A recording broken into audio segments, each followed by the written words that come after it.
Hair growth বৃদ্ধি করার জন্য একটা বেস্ট টনিক আজকে তোমাদের সাথে শেয়ার করব। Hello everyone, welcome to my channel.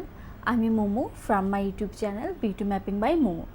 আশা করি তোমরা অনেক ভালো আছো আর আমিও অনেক ভালো আছি। একটা সময় ছিল যখন আমার পুরো সামার সিজন জুড়েই প্রচুর পরিমাণে হেয়ার ফল হতো। অনেক কিছু ট্রাই করার পরেও আমার হেয়ার ফল কোনোভাবেই কমছিল না। আমি অনেক কিছু ট্রাই করেছি, বাট কোনোভাবেই কেন যেন আমার হেয়ার ফলটা কমছিল না। আমি এত কিছু ট্রাই করার পরেও আমি ফ্রাস্ট্রেটেড হয়ে যাচ্ছিলাম যে কেন আমার হেয়ার ফল কমছে না। যেহেতু আমি রিসার্চ করে করে অনেক রেমেডি ট্রাই করেছিলাম, তো এমন একটা রেমেডি আমার হঠাৎ করে আমার কাজে লেগে গেল যে আমি এটার রেজাল্ট দেখে পুরো অবাক হয়ে গিয়েছিলাম। আর সেই রেমেডিটা ট্রাই করার পর আমার হেয়ার ফল স্টপ হয়ে গিয়েছিল। সেই রেমেডিটা ইউজ করার সাথে সাথে আর কিছু অভ্যাস পরিবর্তনের পর আমার হেয়ার ফল একদম স্টপ হয়ে গিয়েছিল। তো আজকে আমি তোমাদের সাথে সেই রেমেডিটাই শেয়ার করতে চলে আসলাম। তো চলো আমরা সেই রেমেডিটা দেখে নিই। আজকে আমি যে হেয়ার টনিকটা বানাবো আর তার জন্য আমার প্রথমেই যেটা দরকার সেটা হচ্ছে এক টুকরো আদা।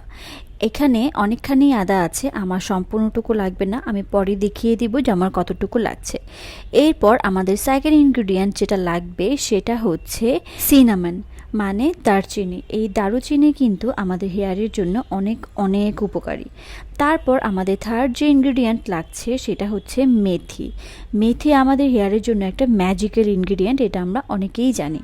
এরপর আমাদের যেটা করতে হবে সেটা হচ্ছে একটা পরিষ্কার পাত্র নিতে হবে আর এর মধ্যে আমাদের দিয়ে দিতে হবে 2 কাপ পরিমাণ পানি। তো এখানে আমি মিডিয়াম সাইজের কাপ নিয়েছি, তো এখানে আমি মিডিয়াম সাইজের কাপ দিয়ে 2 কাপ পানি দিয়ে দিচ্ছি। এরপর আমি যে আদার টুকরোটা তোমাদেরকে দেখিয়েছিলাম সেইখান থেকে আমি আদাটা ভালো মতো ছুলে এখানে 5টা স্লাইস নিয়ে নিয়েছি। আমার মনে হচ্ছিল যে 5টা স্লাইসে আমার হয়ে যাবে, তো এর জন্য আমি 5টা স্লাইস নিয়েছি। তোমাদের যদি আর একটু বেশি লাগে, চুল যদি বেশি বড় হয় তাহলে তোমরা সেখানে একটু বেশি করে নিতে পারো। তো এরপর আমি একে একে করে দারুচিনিটা দিয়ে দিলাম, তারপর আমি এখানে দিয়ে দিলাম 1 চামচ পরিমাণ মেথি। এখন আমি সরাসরি চলে এসেছি রান্নাঘরে, আর আমি রান্নাঘরে এসেই চুলাটা জ্বালিয়ে দিয়েছি। চুলাটা জ্বালিয়ে দিয়ে তারপর আমি এই হাঁড়িটা চুলার উপর বসিয়ে দিয়েছি। বসিয়ে আমি অপেক্ষা করেছি যতক্ষণ পর্যন্ত না এই পানিটা ফুটে ওঠে। তোমরা দেখতেই পাচ্ছ পানিটা কিন্তু ফুটে উঠেছে। ফুটে ওঠার সাথে সাথে কিন্তু পানির কালারটাও চেঞ্জ হয়ে যাচ্ছে। চুলার আঁচটা আমি মিডিয়ামে রেখে আমি অপেক্ষা করব। আমি যে 2 কাপ পানি দিয়েছিলাম যতক্ষণ পর্যন্ত না ফুটে এটা শুকিয়ে 1 কাপের মতো পানি হয়ে আসে, ততক্ষণ পর্যন্ত এটাকে আমি খুব ভালো মতো ফুটিয়ে নেব। তোমরা দেখতেই পাচ্ছ এই টনিকটার কালারটা কিন্তু অনেকটাই চেঞ্জ হয়ে এসেছে, মানে এই কালারটা অনেকটাই গাঢ় হয়ে এসেছে। তার মানে এইটা আমি যে 2 কাপ জল দিয়েছিলাম এই জলটা 1 কাপ পরিমাণে চলে এসেছে। তাই আমি চুলার ফ্লেমটা বন্ধ করে দিয়ে এটাকে ভালো মতো ঠান্ডা করে নিব। আর ঠান্ডা যখন হয়ে যাবে তখন আমি যে বটল দিয়ে এই হেয়ার টনিকটা অ্যাপ্লাই করব তার মধ্যে একটা ছাঁকনি বসিয়ে এটাকে খুব ভালো মতো ছেঁকে নিব। তোমরা দেখতেই পাচ্ছ আমার হেয়ার টনিক কিন্তু এখন ইউজ করার জন্য একদম রেডি। তো চলো এখন আমরা এই টনিকটা ইউজ করে ফেলি আর জেনে নেই এই টনিকটার মধ্যে কি কি এমন আছে যেটা হচ্ছে আমাদের হেয়ার গ্রোথটাকে বাড়াবে এবং তার সাথে সাথে আমাদের চুলটাকে শক্ত, মজবুত আর হেলদি করবে। এই টনিকটা অ্যাপ্লাই করার আগে আমি যেটা করেছি সেটা হচ্ছে আমি হেয়ারে অয়েল অ্যাপ্লাই করে নিয়েছি, কারণ অয়েল অ্যাপ্লাই করলে এই হেয়ার টনিকটা বেস্ট রেজাল্ট দেয়। তো এখন আমরা অ্যাপ্লাই করতে করতে জেনে নেই যে এই টনিকটা আমাদের হেয়ারের জন্য কী কী কাজে দিবে। তো প্রথমেই আমি যেটা ইউজ করেছি সেটা হচ্ছে আদা। আদা আমাদের হেয়ারের জন্য খুবই উপকারী। আদার উপকারিতা বলে শেষ করা যাবে না। প্রথমত আদা আমাদের স্ক্যাল্পের ব্লাড সার্কুলেশন বাড়ায়, যা আমাদের হেয়ার গ্রোথকে প্রমোট করে। আমাদের চুলের খুশকি দূর করে থাকে এই আদা। জিঞ্জারে আছে magnesium, potassium, phosphorus, vitamin, fatty acid, যা আমাদের হেয়ার গ্রোথ বৃদ্ধি করে এবং হেয়ারকে ভেতর থেকে মজবুত করতে হেল্প করে। পর এখানে আমি আরও ইউজ করেছি দারচিনি। দারচিনিও কিন্তু আমাদের হেয়ার গ্রোথ করতে হেল্প করে।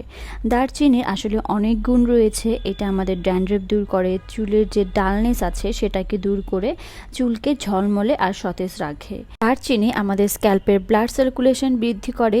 দারচিনির আসলে উপকার বলে শেষ করা যাবে না। না, এটা আমাদের জন্য একটা ম্যাজিক্যাল ইনগ্রেডিয়েন্ট। তারপর এখানে আমি আরও ইউজ করেছি মেথি। মেথি আমাদের হেয়ার ফল কমায়, চুলকে ঘন করতে হেল্প করে, হেয়ার গ্রোথ বৃদ্ধি করতে হেল্প করে। এই টোনারটা কিন্তু তোমাদের হেয়ার লেন্থে দেওয়ার কোনো প্রয়োজন নেই, শুধু স্ক্যাল্পে দিলেই হবে। তারপর এটা আমি 1 থেকে 2 ঘন্টা রাখবো, তারপর আমি শ্যাম্পু কন্ডিশনিং করে ফেলবো। এই রেমেডিটা তোমরা যে শুধু সামার সিজনে ইউজ করতে পারবে এমন কোনো কিছু না, এই রেমেডিটা তোমরা পুরো বছর জুড়ে ইউজ করতে পারবে। তোমাদের যাদের অতিরিক্ত হেয়ার ফল হচ্ছে প্লাস হচ্ছে নতুন চুল গজাচ্ছে না, তোমরা কিন্তু এই টোনারটা ইউজ করাতে অনেক উপকার পাবে। তো এখন আমি বলে দিব যে এই টোনারটা তোমরা কিভাবে এবং কখন ইউজ করলে এই টোনারের বেস্ট রেজাল্টটা পাবে। এই টোনারটা তোমরা সপ্তাহে 2 দিন ইউজ করতে পারবে হেয়ারে। আর এই টোনারটা ওভারনাইট রাখার কোনো প্রয়োজন নেই, যেহেতু ম্যাক্সিমাম টোনারই ওভারনাইট রাখলে তার বেস্ট রেজাল্ট হয় মানে মেলে।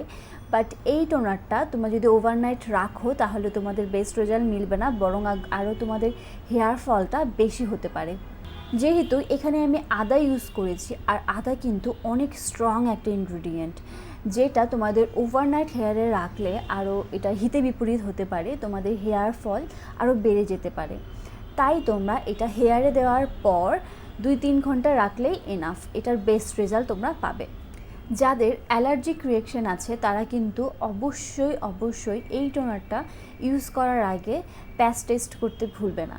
আর যারা এর আগেই হচ্ছে আদা ইউজ করে ফেলেছো, তারা তো জানো যে তোমাদের আদা ইউজ করলে কোনো প্রবলেম হবে না, তারা কিন্তু এই টোনারটা খুব অনায়াসেই ইউজ করে ফেলতে পারবে।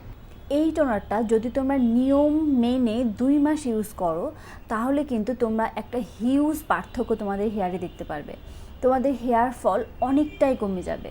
আর এখন আসি যে অভ্যাস, কিছু অভ্যাস কিন্তু আমাদের এই সামার সিজনে পরিবর্তন করতে হবে।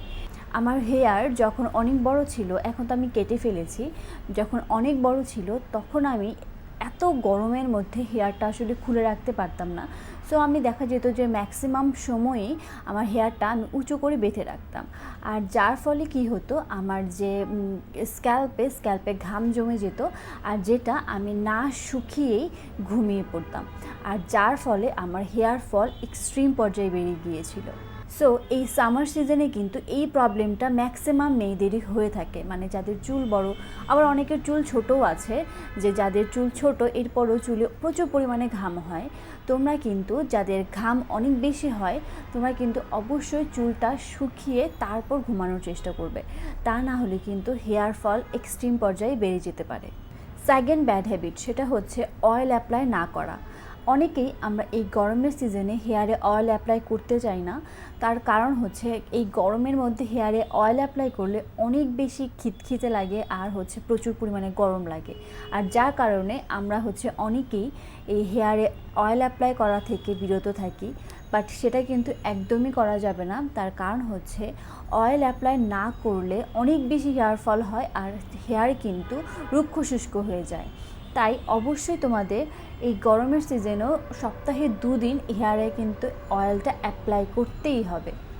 আমার কাছে পার্সোনালি মনে হয় যে হেয়ারে মাস্ক, হেয়ার প্যাক, এসব টোনার এগুলো ইউজ না করলেও চলে, বাট হেয়ারে অয়েল অ্যাপ্লাই করাটা কিন্তু কোনোভাবেই স্কিপ করা যাবে না, এটা মাস্ট করতেই হবে। হেয়ারে যত বেশি অয়েল অ্যাপ্লাই করবে তত কিন্তু আমাদের হেয়ারটা সুন্দর থাকবে, হেয়ার ফল কম হবে, আমাদের হেয়ারটা হাইড্রেটেড থাকবে। তো এই তো তোমরা যদি এইসব ছোটোখাটো অভ্যাস যদি পরিবর্তন করতে পারো, তাহলে কিন্তু তোমরা তোমাদের হেয়ারটাকে সুস্থ, সুন্দর আর স্বাস্থ্যবান রাখতে পারো। আর তার সাথে সাথে অনেক বেশি পানি পান করা, হেলদি একটা ডায়েট প্ল্যান রাখা, তাহলে কিন্তু তোমাদের হেয়ারটা অনেক বেশি ভালো থাকবে, হেলদি থাকবে। তো এই ছিল আমার আজকের ভিডিও। যদি তোমাদের ভালো লাগে তাহলে কিন্তু অবশ্যই আমার চ্যানেলটি সাবস্ক্রাইব করতে ভুলো না, আর আমার ভিডিওতে একটি লাইকও দিও, আর তোমাদের ফ্রেন্ডস অ্যান্ড ফ্যামিলির সাথে আমার ভিডিওটি শেয়ারও করতে কিন্তু ভুলো না। তো আবারও দেখা হয়ে যাবে নেক্সট কোনো ভিডিওতে, সেই পর্যন্ত সবাই ভালো থেকো, সুস্থ থেকো, টাটা।